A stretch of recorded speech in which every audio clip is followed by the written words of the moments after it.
Let's talk about local economies. Are the budgets of state governments balanced? And if they were, would that put more money in your pocket? We explore these questions with Vance Ginn, the president of Ginn Economic Consulting, who partnered with Americans for Tax Reform to publish the Sustainable Budget Project. Check it out.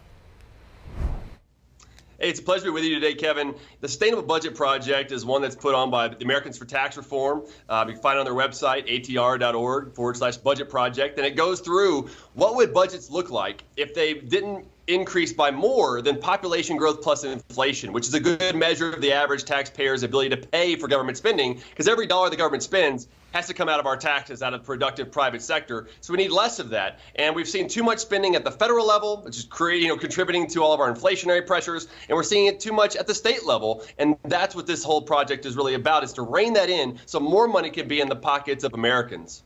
How can states set a responsible budget, and then how does that translate into people's actual bottom lines? Well, it's a great question, Kevin. I think what we're looking at here is the spending. There's only been 6 states over the last decade that have kept their budget within population growth plus inflation. Those are mostly red states, you might imagine that, like Texas and Wyoming and North Dakota. But even the blue state of Colorado has done a good job because of spending limits that it's put in place over time. It could always be better, of course. But I think by doing that and limiting government spending, it provides more opportunity for surpluses and more revenue to come in because of more economic growth. And those surpluses can then be used to buy down tax rates, especially income tax rates and others, to hopefully eliminate income taxes. So what does that mean? That means more growth and more money in the pockets of Americans. And I think if the federal government did this as well, we'd have more sustainable budgets, and we wouldn't have to worry about so much inflationary pressure that's hitting households across the country. So, Vance, we got the inflation report out. It's at about 3.1%. Is that the target? Where should we be right now? Yeah, the inflation report was hotter than expected today, 3.1% growth year over year of the cost of a basket of goods and services. And if you exclude food and energy, which we all buy, but they're more volatile, that was up 3.9%.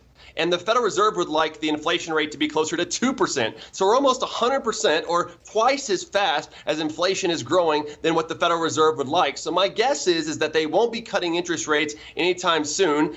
They say maybe not until May. It might even be later than that. And so we're seeing the stock market also pull back because that means higher interest rates, higher cost of capital than what they were expecting. And I think we're going to see higher inflation until the Federal Reserve really starts to cut its balance sheet, Kevin. And unfortunately, they're not doing it fast enough at this time. So I think we're going to keep seeing higher inflation. Well, it's great hearing your update from you and also more on that sustainable budget project that you have going on. Vance Ginn, president of Ginn Economic Consulting, thank you. Thank you, Kevin.